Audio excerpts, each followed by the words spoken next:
Do you feel like your body's been working against you lately? Whether it's heavy periods, bloating, fatigue, or even unexplained weight changes, you are not alone. Okay. And you don't need a formal diagnosis to start taking steps. And I know I talk about endometriosis, polycystic ovary syndrome, adenomyosis, and fibroids a lot here on the Empowered Plates, Empowered Lives podcast.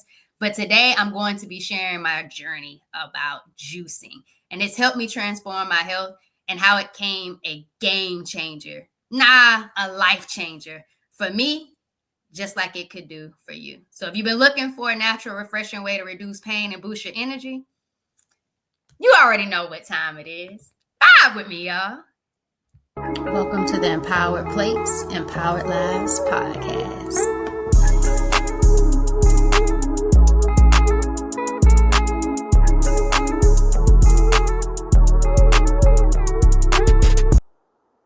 Healthy Habits and Lifestyle Coach Jovonnie, y'all. Welcome back to the Empowered Plates, Empowered Lives podcast, y'all. Today we are diving into the world of juicing, okay? And it is a cornerstone of my own personal wellness journey. So it's not just for those diagnosed with endometriosis or polycystic ovary syndrome, but if you're dealing with painful periods, being tired all the time, or other frustrating symptoms, this is for you. All right, so by the end of this episode, you'll have 5 actionable tips to help you get started and see results quickly while you vibe on your healing journey. All right, so y'all, my journey with juicing, it kind of started with just trying to find a solution.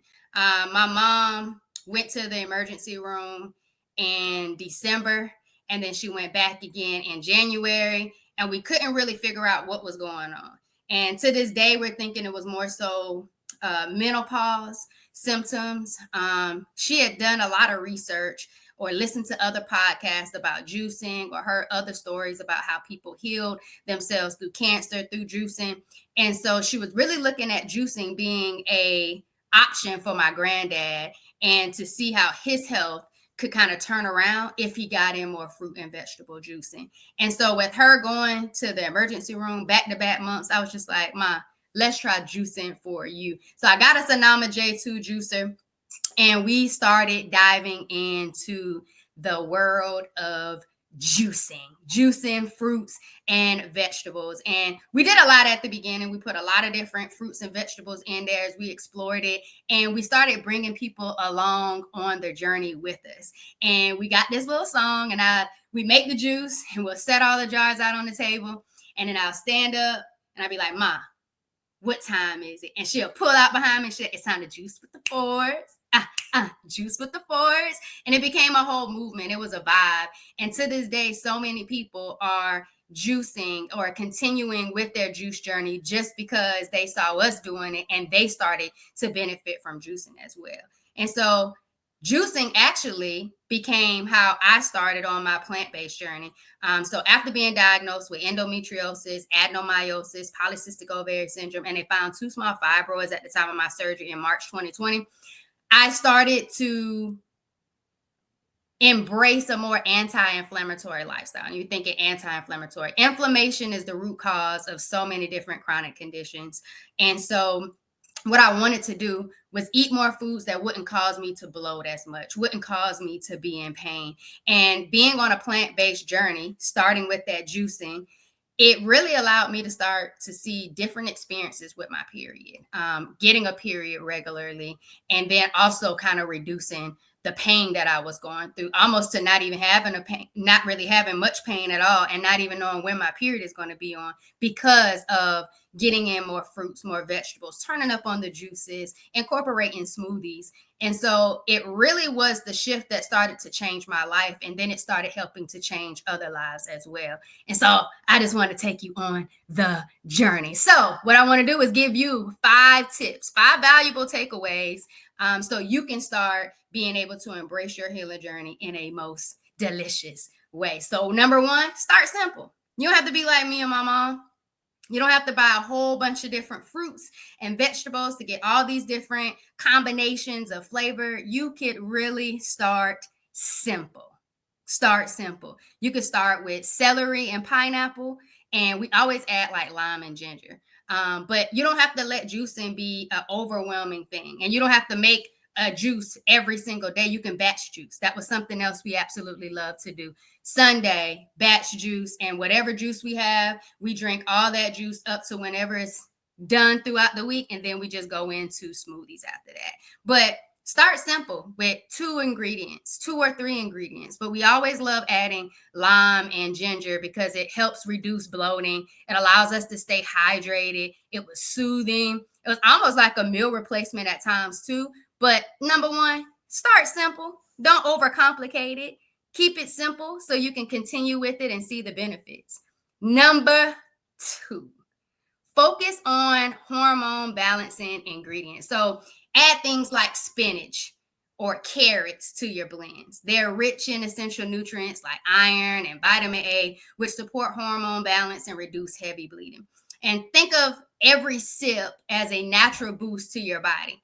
And if you're kind of loving the insight, don't forget to subscribe to the YouTube channel, PCOS Wellness Queen, so you never miss an episode. And if you're watching this on your favorite podcast distribution platform, make sure you follow and leave a rating. Okay? That was tip number 2. Focus on hormone balancing ingredients. Number 3, incorporate natural sweeteners. So juicing should be enjoyable. You should not eat or drink things that just are not appetizing for you, that don't get you excited about consuming them because they're good for you and they taste good as well. So add fruits like apples, pineapples, and berries that can kind of help satisfy your sweet tooth without spiking your blood sugar like processed sweets do. So this kind of makes juicing sustainable and tasty enough to become a daily habit. Remember, small changes like this can lead to big shifts over time. My mom can drink just straight celery juice. I, on the other hand, love celery and apple. I love celery and apple. And I know a lot of people can be allergic to pineapple. And so I like to make sure people get in the apple and know that apple can be a vibe as well because it's really, really good. So I just really want you to know, start simple and find ways to sweeten it up. But what I also want you to know is that while I was on this juice journey and me and my mom were really getting into juicing, I wanted to make sure we were doing it right. And so what I did was I took a certification course so I can learn more about juicing because I wanted it to really be beneficial. And I wanted us to maximize our opportunities to heal with juicing. So I did the Reboot with Joe juice certification, and I learned how important it was to really make sure you're balancing in vegetables with your fruit and not just juicing a whole bunch of fruit, which is still natural sugar, but it's still sugar at the same time. And so with celery, we like to add the pineapples. With cucumber, we can do apples as well or pineapple, but it's all up to you. But I always like to make sure we have a fruit to go along with the vegetable, and it's not just juicing a whole bunch of fruits or a combination of fruits. Unless you're mono-fasting and you're just choosing one fruit, that's okay too. All right. And so number 4, make it a ritual. So consistency is pretty much your BFF, your best friend. So I like to juice on Sundays. And if I don't juice on Sundays, I like to get it in Monday morning. I like to start my week off with juicing. Do I get it every single week? No. In the weeks I don't juice at the beginning of the week, I get in my smoothies. I get in the fruit and vegetable smoothies.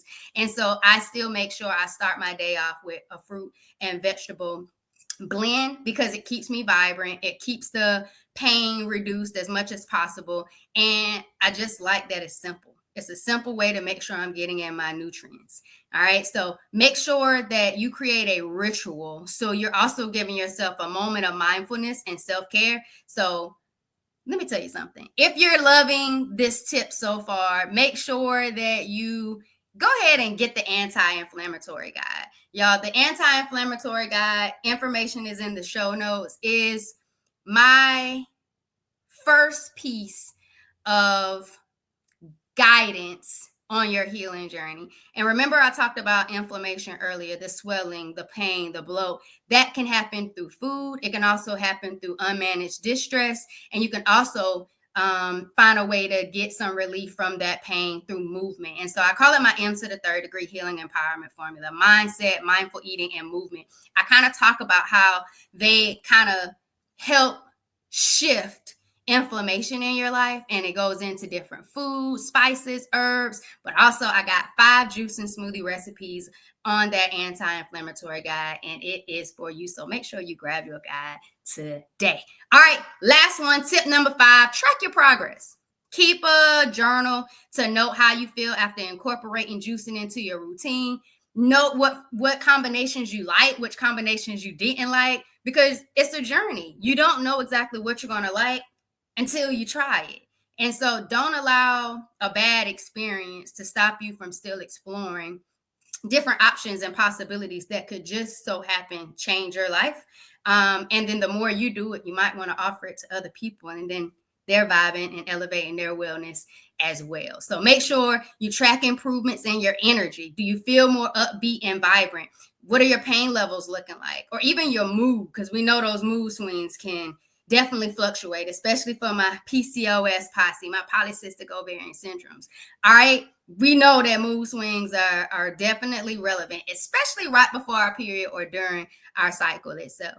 And if any of this is resonating with you, don't forget to let me know what part of this podcast episode really has set in for you. So don't forget to let me know what your big takeaway was, or if you have a favorite juice recipe and you already juicing, let me know what that is, that juice recipe is as well, so I could try it out, because I'm open to trying new things. I actually really enjoy juicing a whole lot. But your feedback not only helps others find this community and this space empowering, but you are a part of their journey as well.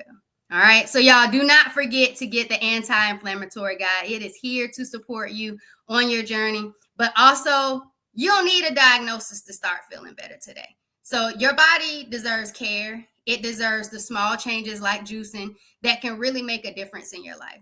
So thank y'all for tuning in. Do not forget to hit that subscribe button or that rating and follow on your favorite podcast distribution platform. Check the links in the show notes. But most importantly, y'all, thanks for vibing with me.